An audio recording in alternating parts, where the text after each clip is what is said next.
कांडा, जड़ई कांडा बागेश्वर से 20-30 किलोमीटर की रेंज में जगह, काफ़ी शांत एरिया।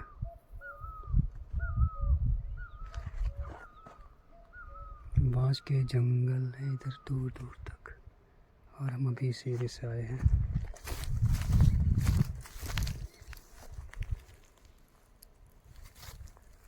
ये सब पलायन का नज़ारा है।